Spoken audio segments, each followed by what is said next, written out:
A soldier and afraid of fighting. A soldier and afraid of fighting. এটি change করতে দিয়েছে turn into assertive sentence. এটি assertive সেন্টেন্সে change করতে বলা হয়েছে। দেখো এই সেন্টেন্সটা মানে যে কোশ্চেনটা দেওয়া আছে a soldier and afraid of fighting, এইটা শুনতে কেমন অদ্ভুত লাগছে না? এক তো অদ্ভুত লাগছে, মানেটা কেমন খটকা খটকা লাগছে। আ সোলজার একজন সৈনিক, অথচ যুদ্ধ করতে ভয় পায়। মানে যে সৈনিক সে কি কখনো যুদ্ধ করতে ভয় পায়? তাহলে কি জিনিসটা আইরনি নয়? জিনিসটা আইরনি। এবং আবার দেখো সোলজার যে যুদ্ধ করতে ভয় পায়, এটা একটা অপরটির কন্ট্রাডিক্টরি, তাই সেই অর্থে এটা আইরনি ব্যবহৃত হয়েছে। আর এই ধরনের সেন্টেন্সগুলোকে যে a soldier and afraid of fighting, এই ধরনের সেন্টেন্সগুলোকে বলা হয় মাইনর সেন্টেন্স। মাইনর সেন্টেন্স বলা হয়, অথবা কি বলা হয়, ইলিপ্টিক্যাল সেন্টেন্স।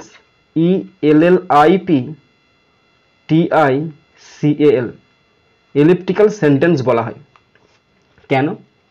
কারণ এই শব্দের মধ্যে কিছু না কিছু উজ্জ থাকে। যেমন এখানে উজ্জ আছে, ভার্ব উজ্জ আছে, এবং এটা গ্রামাটিক্যালি কমপ্লিট নয়, ইনকমপ্লিট সেন্টেন্স। এখানে তো ভার্ব নেই, তো সেই অর্থে এটা মাইনর অথবা ইলিপ্টিক্যাল সেন্টেন্স বলা হচ্ছে। মেন ভার্ব নাই এখানে। আর এই ধরনের সেন্টেন্সগুলো ব্যবহৃত হয় ড্রামার ক্ষেত্রে ব্যবহৃত হয়। কেউ স্পিচ দিচ্ছে, তো সেই স্পিচের ক্ষেত্রে বা ড্রামাটিক্যালি ক্ষেত্রে এই ধরনের সেন্টেন্সগুলো ব্যবহৃত হয়। তো এখন আমাদের question are soldier and afraid of fighting, এটিকে অ্যাসার্টিভ সেন্টেন্সে চেঞ্জ করতে হবে। আর এর মানে একজন সৈনিক অথচ যুদ্ধ করতে ভয় পায়, এটা যদি অ্যাসার্টিভ সেন্টেন্স আমি চেঞ্জ করি তাহলে তখন হবে হি ইজ এ সোলজার।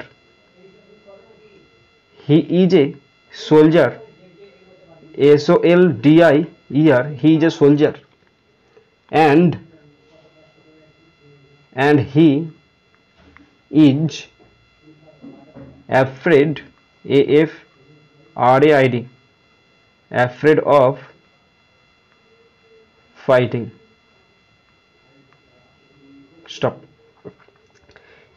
এটা অ্যাসার্টিভ সেন্টেন্সে চেঞ্জ করা হয় he is a soldier and he is afraid of fighting.